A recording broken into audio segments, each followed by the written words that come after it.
Student, तो आप लोग कैसे हैं? मुझे पूर्ण विश्वास होगा कि आप लोग बहुत अच्छे हैं।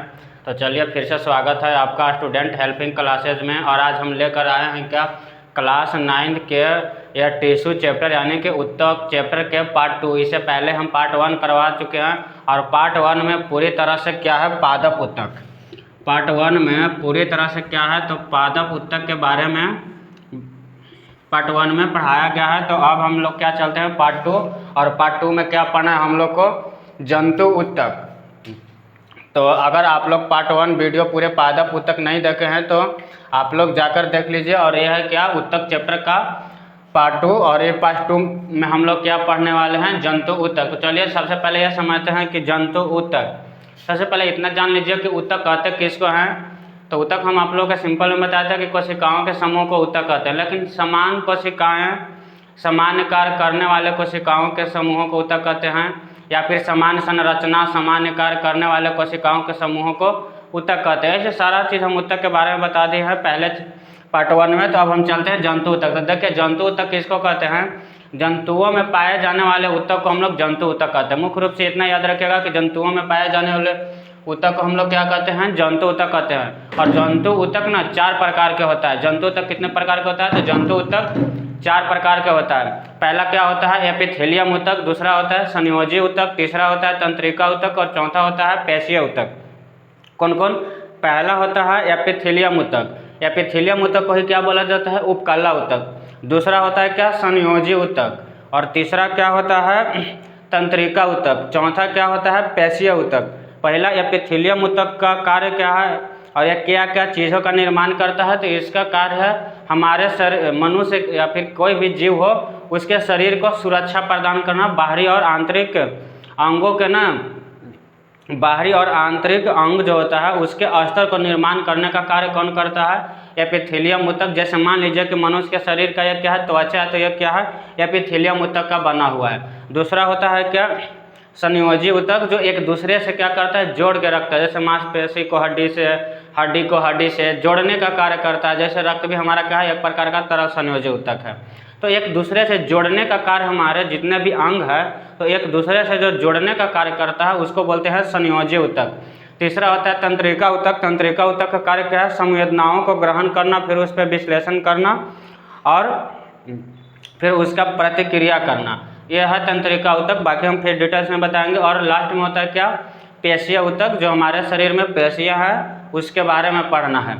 तो चलिए हम सबसे पहले स्टार्ट करते हैं क्या, एपिथेलियम उत्तक।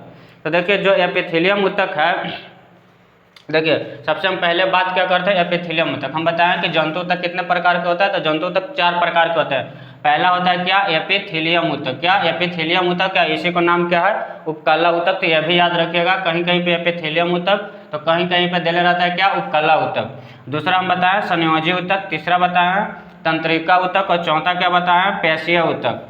तो सबसे पहले अब हम पढ़ेंगे क्या, एपिथेलियम उत्तक। तो देखिए एपिथेलियम उत्तक जंतुओं के शरीर के विभिन्न बाहरी और भीतरी अंगों की सतह का निर्माण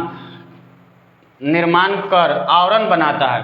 यानी कि एपिथेलियम उत्तक हम किसको कहते हैं, जंतुओं के शरीर के बाहरी, जंतुओं के शरीर के बाहरी और भीतरी अंगों के सतह का निर्माण कर आवरण बनाता है।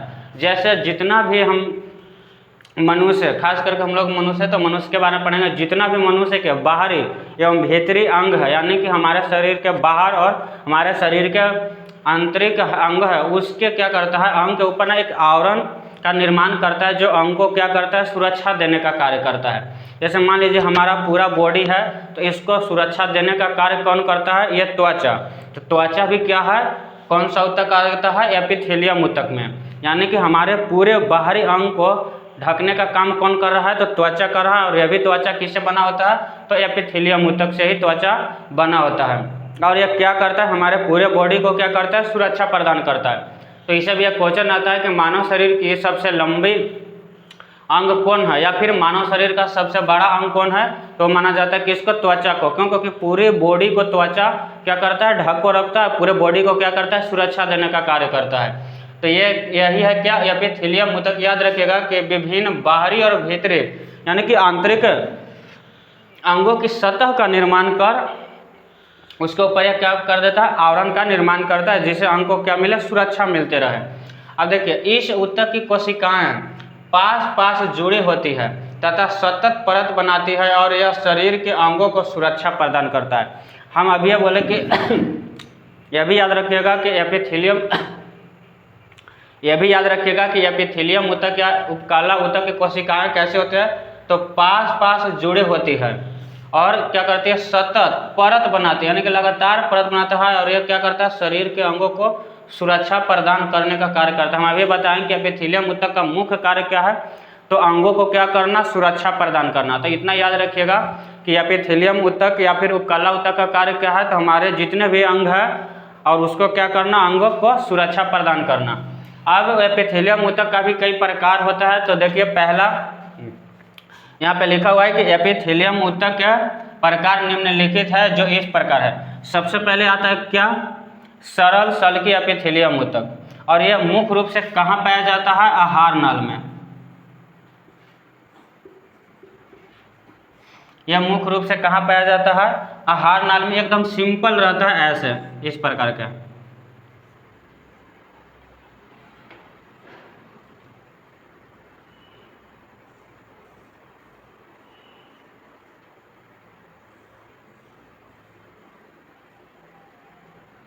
इस प्रकार के। तो ये कौन सा है, तो ये है सरल एपिथेलियम ऊतक, और ये कहाँ पाया जाता है, मुख्य रूप से कहाँ पाया जाता है, आहार नाल में। तो सबसे इसमें पूछने वाला एक कौन सा क्वेश्चन हो सकता है ये, कि आहार नाल में किस या फिर आहार नाल किस ऊतक का बना होता है। ऑप्शन में दे देगा सरल सल्की एपिथेलियम ऊतक, स्तरित एपिथेलियम ऊतक, घनाभाकार एपिथेलियम ऊतक, स्तंभाकार एपिथेलियम ऊतक, पश्चमाभी एपिथेलियम ऊतक, ऐसे देता है। तो याद रखिएगा जो सरल सल्की एपिथेलियम ऊतक है, यह मुख्य रूप से कहाँ पाया जाता है, तो आहार नाल में। और सरल सल्की एपिथेलियम ऊतक कैसा रहता है, एकदम सिंपल तरह से इस तरह का रहता है और इसमें गैपिंग नहीं रहता है। जैसे अगर मान लीजिए कि आहार नाल में यहाँ जगह जगह पे छिद्र है, तो भोजन का आहार बढ़िया से जो भी हो शरीर के अंदर पाचन की क्रिया नहीं होगा। अगर आप लोग पाचन तंत्र भी नहीं देखे हैं तो आप लोग पाचन तंत्र भी जाकर देख सकते हैं, वहाँ पे इसका बारीकी से समझाया हुआ है और बताया हुआ है। तो याद रखिएगा कि सरल सल्की एपिथेलियम ऊतक जो है वो मुख्य रूप से कहाँ पाया जाता है, आहार नाल में, जो इस तरह का बना होता है। दूसरा होता है क्या, स्तरित एपिथेलियम ऊतक क्या होता है, कि जब यही सरल सल्की एपिथेलियम ऊतक अस्तर बाई अस्तर मिलते चला जाता है। जैसे देखिए एक ये हो गया,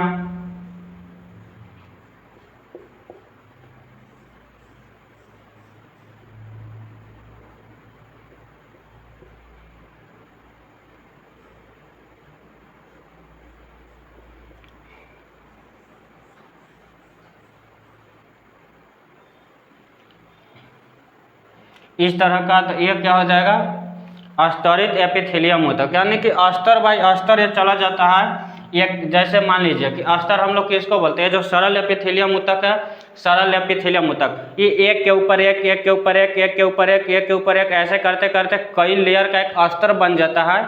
और यह अस्तर को हम लोग क्या बोलते हैं, स्तरित एपिथेलियम ऊतक, जो मुख्य रूप से कहाँ पाया जाता है, त्वचा में। मुख्य रूप से कहाँ पाया जाता है, त्वचा में। ये जो स्तरित एपिथेलियम ऊतक है, यह मुख्य रूप से कहाँ पाया जाता है, तो त्वचा में। तो यह भी याद रखिएगा कि त्वचा में कौन सा ऊतक पाया जाता है, तो त्वचा में स्तरित ऊतक पाया जाता है, स्तरित एपिथेलियम ऊतक पाया जाता है। क्यों, क्योंकि जो मनुष्य का त्वचा होता है इसमें कई ऊतक का लेयर बाय लेयर रहता है। तो इतना याद रखिएगा कि स्तरित ऊतक किसको बोलते हैं, जब सरल एपिथेलियम ऊतक एक के ऊपर एक, एक के ऊपर एक ऐसे परत की तरह जम जाता है और परत बना लेता है, तो उसी को हम लोग क्या बोलते हैं, स्तरित एपिथेलियम ऊतक है। और यह मुख्य रूप से कहाँ पाया जाता है, तो त्वचा में। जो किस प्रकार का रहता है, ये है स्तरित एपिथेलियम ऊतक। तो आप लोग यह भी याद रखिएगा। अब हम लोग क्या पढ़ना है, घनाभाकार एपिथेलियम ऊतक। तो 1 मिनट रुकिए।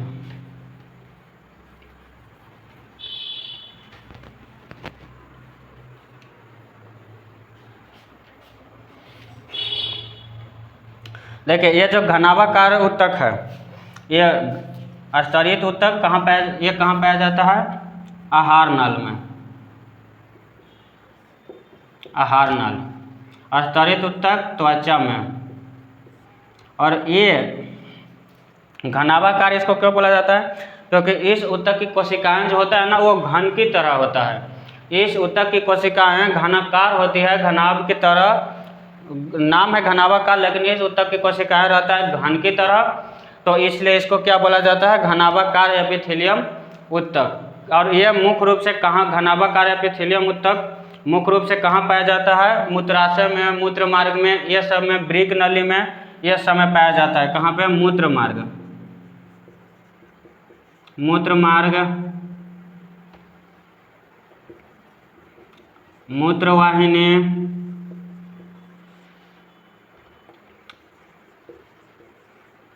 वृक्क नली, ये सब में पाया जाता है मुख्य रूप से। कौन, घनाभाकार। और घनाभाकार किस तरह का रहता है, ये मान लीजिए घनाभाकार इस प्रकार का।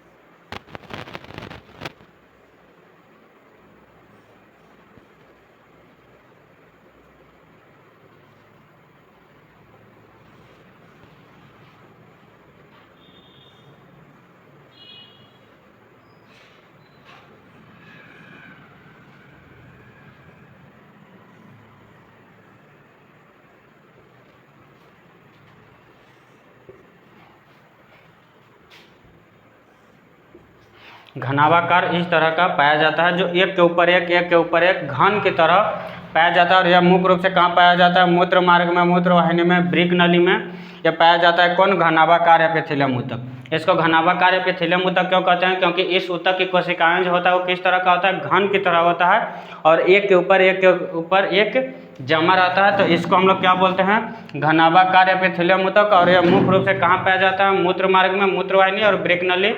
तो इस ये सब ऊतक से किस प्रकार के क्वेश्चन आता है, जैसे दे देगा कि त्वचा में कौन सा ऊतक पाया जाता है, और मान लीजिए कि एपिथेलियम ऊतक ऑप्शन में ना रहे, ये सब ऑप्शन में रहे, जैसे सरल एपिथेलियम ऊतक, स्तरित एपिथेलियम ऊतक, घनाभाकार एपिथेलियम ऊतक, स्तंभाकार एपिथेलियम ऊतक, पक्षमाभी एपिथेलियम ऊतक, इस प्रकार का ऑप्शन रहे तो इसमें कौन सा हो जाएगा, स्तरित एपिथेलियम ऊतक। और मान लीजिए पूछा कि मुख्य रूप से आहार नाल में मुख्य रूप से कौन सा ऊतक पाया जाता है, या फिर पूछा कि कौन सा ऊतक आहार नाल का निर्माण करता है, और ऑप्शन में यह सब दे दे, तो यह सब में से चुनना रहता है। तो आहार नाल कौन सा ऊतक से बनता है, तो सरल या सल्की एपिथेलियम ऊतक से। तो क्या आप लोग घनाभाकार एपिथेलियम ऊतक समझे, पहले सरल सल्की एपिथेलियम ऊतक जो आहार नाल में पाया जाता है, जो एकदम सिंपल रहता है। स्तरित ऊतक, जब सरल एपिथेलियम ऊतक एक के ऊपर एक ऐसे लेयर बाय लेयर रहता है, जमा हो जाता है, उसको हम बोलते हैं स्तरित एपिथेलियम ऊतक, जो त्वचा में पाया जाता है, क्योंकि त्वचा ना एक लेयर से नहीं, त्वचा के ऊपर कई लेयर पाया जाता है, तो इसको हम लोग बोलते हैं स्तरित एपिथेलियम ऊतक। दूसरा घनाभाकार एपिथेलियम ऊतक, जहाँ कहाँ पाया जाता है, मूत्र मार्ग, मूत्रवाहिनी और वृक्क नली में। इसका काम क्या है, अवशोषण करना, बहुत सारे चीज़ों का क्या करता है, ये अवशोषण करता है। अब देखिए, अब क्या होता है, स्तंभाकार एपिथेलियम ऊतक। तो स्तंभाकार एपिथेलियम ऊतक कहाँ पाया जाता है, स्तंभाकार एपिथेलियम ऊतक ना, देखिए इसको स्तंभाकार एपिथेलियम ऊतक क्यों कहा गया, क्योंकि इसके कोशिकाएं जो होता है ना स्तंभ की तरह होता है, इस प्रकार से, ऐसे इस ऊतक की कोशिकाएं होता है ऐसे स्तंभाकार।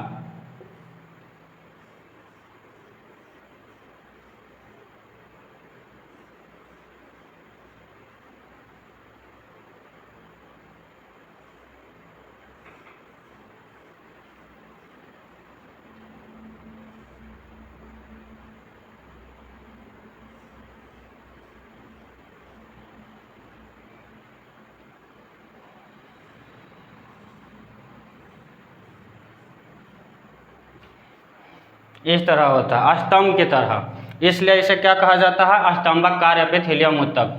तो क्या आप लोग समझे, देखिए स्तंभाकार एपिथेलियम ऊतक हम लोग इसको क्यों बोलते हैं, क्योंकि इसके कोशिकाएं की जो संरचना होती है वो किस तरह का होता है, तो इस तरह का स्तंभ की तरह होता है, इसलिए हम लोग इसको क्या बोलते हैं, स्तंभाकार एपिथेलियम ऊतक। और यह मुख्य रूप से कहाँ पाया जाता है, तो ये जो है मुख्य रूप से कहाँ पाया जाता है, आंत में।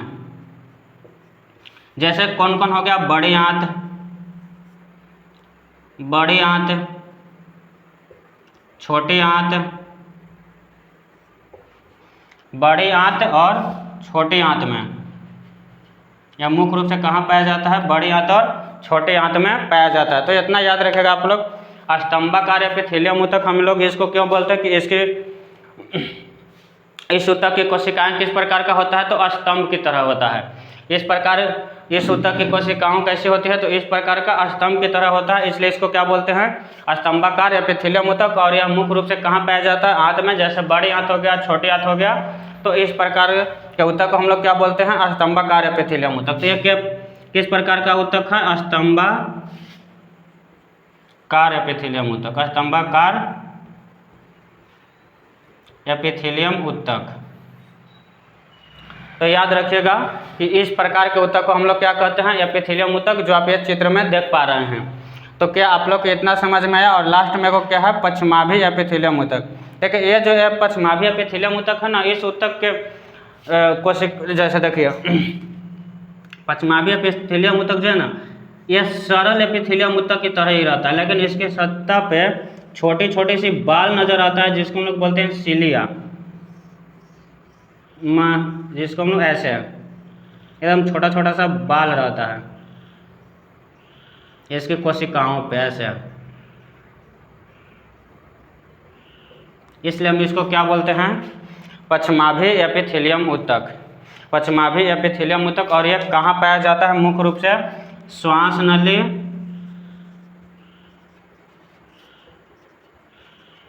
अंडवाहिनी में।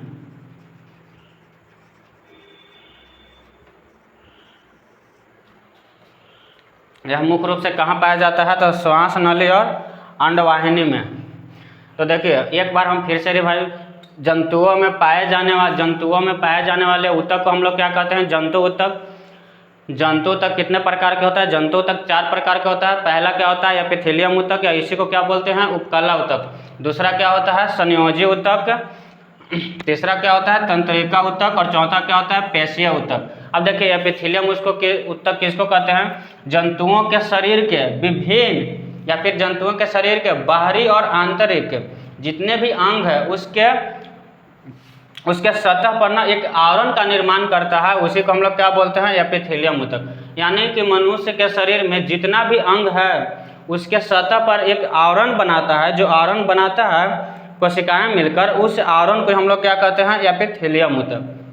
उसके बाद एपिथेलियम ऊतक का मुख्य कार्य क्या है? हम अंगों को सुरक्षा प्रदान करना।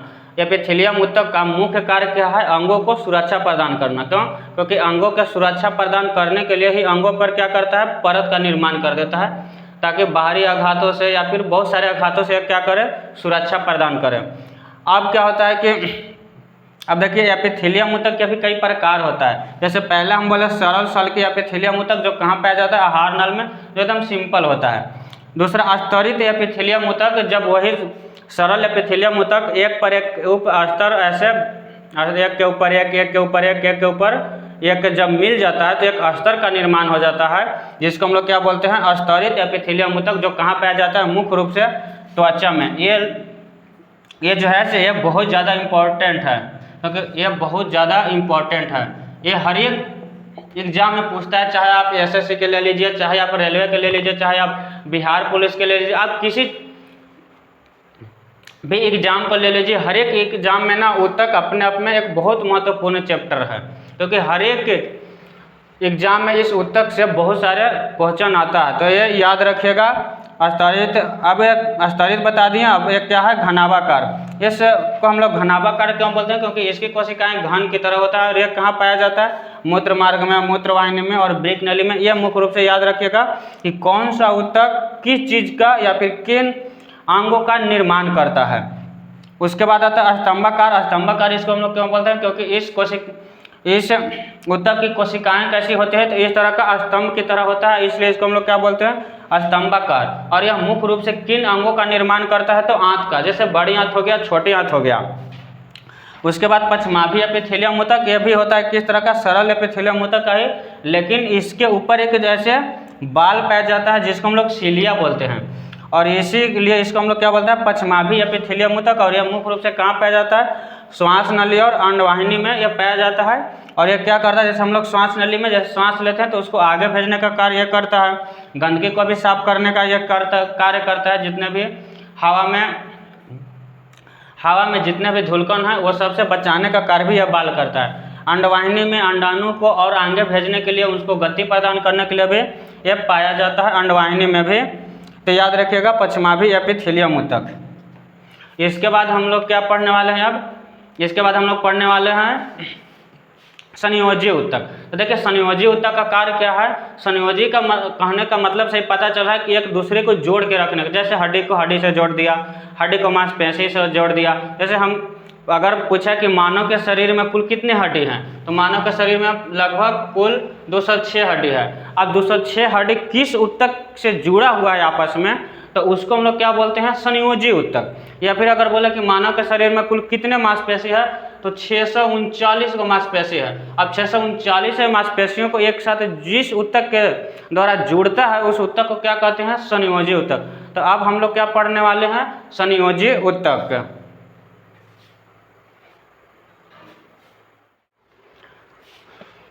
तो हम लोग अभी क्या पढ़े, एपिथेलियम ऊतक, यानी कि हम अभी बताए हैं क्या कि जंतु ऊतक 4 प्रकार के होता है। एपिथेलियम ऊतक, तो एपिथेलियम ऊतक पूरा पढ़ा दिए। ये है संयोजी ऊतक, उसके बाद होगा तंत्रिका ऊतक, उसके बाद होगा पेशीय ऊतक। तो पहला हम एपिथेलियम ऊतक पढ़ा दिए, अब ये दूसरा क्या है, संयोजी ऊतक। तो देखिए संयोजी ऊतक ये क्या करता है, संयोजी ऊतक किसको कहते हैं, ये हमारे जितने भी अंग हैं ये सबको क्या करता है, जोड़ने का कार्य करता है। यानी कि जो कोशिकाएं अंगों को जोड़ने का कार्य कर रहा है उसको हम लोग क्या कहते हैं, संयोजी ऊतक, यानी कि कनेक्टिव टिश्यू। देखिए इस ऊतक के उत्पत्ति, इसके उत्पत्ति कहाँ से होता है, भ्रूण के मेसोडर्म से। कहाँ से, भ्रूण के मेसोडर्म से। और यह क्या करता है, यह सभी अंगों के मध्य में पाया जाता है, यानी कि सभी अंगों के कहाँ पाया जाता है, बीच में, मध्य में, यानी कि बीच में पाया जाता है। और ये क्या करता है, विभिन्न अंगों को परस्पर बांध रखता है। यानी कि हम क्या बोले, जितना भी हमारे शरीर में अंग है, यानी कि मनुष्य के शरीर में जितना भी अंग है ये सभी अंगों के कहाँ पाया जाता है, बीच में, यानी कि मध्य भाग में। और इसका काम क्या है, एक दूसरे से जोड़ना, यानी कि कनेक्ट करना। तो इसीलिए हम लोग इसको क्या कहते हैं, संयोजी ऊतक। यह क्या करता है, सभी अंगों को एक दूसरे से जोड़ने का कार्य करता है। जैसे कि हम मान लीजिए कि बोले कि मनुष्य के शरीर में कितने हड्डी है, तो 206 हड्डी है, 206 हड्डी है। अब ये सभी 206 हड्डी को एक दूसरे के साथ जोड़े हैं बढ़िया से, तभी तो हम लोग चल पा रहे हैं, घूम पा रहे हैं, हम बोर्ड पे कुछ लिख पा रहे हैं। अगर यही 206 हड्डी मतलब आपस में एक दूसरे से नहीं जुड़ा हुआ रहता तो बढ़िया से हम लोग न चल पाते, न खड़ा हो पाते, न आज जो हम बोर्ड पे लिख रहे हैं ना लिख पाते बढ़िया से। तो इसलिए ये 206 हड्डी को यह क्या करता है, जोड़ने का कार्य करता है। जैसे आप पूछे कि मनुष्य के शरीर में मांसपेशियों की संख्या कितनी होती है, तो 639 गो मांसपेशियों की क्या होती है, संख्या कितनी होती है, 639 गो। अब इस 639 को एक दूसरे से जोड़ने का, यानी कि कनेक्ट करने का काम कौन करता है, संयोजी ऊतक। तो याद रखिएगा कि संयोजी ऊतक की उत्पत्ति कहाँ से होता है, भ्रूण के मेसोडर्म से। और ये कहाँ पाया जाता है, तो सभी अंगों के मध्य भाग में। और इसका काम क्या है, सभी अंगों को परस्पर जोड़ने का कार्य करता है, इसलिए इसको हम लोग क्या कहते हैं, संयोजी ऊतक। अब देखिए संयोजी ऊतक का भी कई प्रकार है। जैसे देखिए पहला क्या है, तरल संयोजी ऊतक। तरल संयोजी का मतलब जो लिक्विड में रहता है, द्रव अवस्था में रहता है। तरल संयोजी ऊतक कहने का मतलब जो द्रव अवस्था में रहता है। तो तरल संयोजी ऊतक इसमें मुख्य रूप से कौन कौन आता है, रक्त और लसिका। तरल संयोजी ऊतक मुख्य रूप से कौन कौन आता है, रक्त और लसिका। यह क्वेश्चन आता है कि रक्त क्या है, तो रक्त एक प्रकार का क्या है, तरल संयोजी ऊतक, तरल संयोजी ऊतक। तो ये याद रखिएगा कि रक्त क्या है, रक्त एक प्रकार का क्या है, तरल संयोजी ऊतक। अब संयोजी ऊतक है तो क्या करेगा, विभिन्न अंगों को एक दूसरे से जोड़ने का कार्य करेगा। तो इसलिए इसको क्या बोलते हैं, तरल संयोजी ऊतक, यानी कि तरल संयोजी ऊतक। संयोजी ऊतक है तो क्या करेगा, आप जितने भी मानव के शरीर में अंग होगा उसको क्या करेगा, परस्पर एक दूसरे से जोड़ने का कार्य करेगा। और एक किस में पाया जाता है, तो ये तरल भागों में पाया जाता है। तो तरल संयोजी ऊतक में कौन कौन आता है, मुख्य रूप से रक्त और क्या आता है, लसिका। रक्त और लसिका जो पूरे शरीर में संवहन करने का कार्य करता है। संवहन करने का कार्य यानी कि हस्तांतरण करने का कार्य। जैसे हमारे शरीर में ऑक्सीजन का हस्तांतरण करना, प्रोटीन का हस्तांतरण करना, कार्बोहाइड्रेट का हस्तांतरण करना, उसके बाद कार्बन डाइऑक्साइड को बाहर निकालना, मतलब आदान प्रदान। ये जितने भी खाद्य पदार्थ जो होता है या फिर हानिकारक पदार्थ एक जगह से दूसरे जगह हस्तांतरण करने, तो ये समय यह क्या करता है, प्रदान करता है। संवहन करने का कार्य यही होता है। उसके बाद देखिए इसमें हम क्या क्या बोले, रक्त और लसिका। तो पहले हम लोग रक्त के बारे में जानते हैं। देखिए रक्त यह लाल रंग का तरल संयोजी ऊतक है। रक्त क्या है, तो एक प्रकार का तरल संयोजी ऊतक है, ये हमेशा याद रखिएगा। रक्त एक प्रकार का क्या है, तो तरल संयोजी ऊतक, और ये कैसा रहता है, तो लाल रंग। इसका कलर कैसा है, लाल रंग। और लाल किसके कारण होता है, हीमोग्लोबिन के कारण। हीमोग्लोबिन किसके कारण होता है, तो हीमोग्लोबिन के कारण ये क्या होता है, तो लाल होता है। तो याद रखिएगा रक्त क्या है, यह लाल रंग का तरल संयोजी ऊतक है। कैसा है, तो तरल संयोजी ऊतक है। और लाल किसके कारण होता है, तो हीमोग्लोबिन के कारण क्या होता है, लाल होता है, जो पूरे शरीर के विभिन्न अंगों को क्या करता है, जोड़ने का कार्य करता है। क्यों, क्योंकि ये जो रक्त है यही क्या करता है, ऑक्सीजन का परिवहन करता है, कार्बन डाइऑक्साइड का परिवहन करता है, और भी बहुत सारे खाद्य पदार्थ का परिवहन करता है, अपशिष्ट पदार्थ का भी परिवहन करता है। कुछ अपशिष्ट पदार्थ का भी क्या करता है, परिवहन करता है। तो यह इसी तरह का ये क्या करता है, अंगों को जोड़ने का कार्य करता है।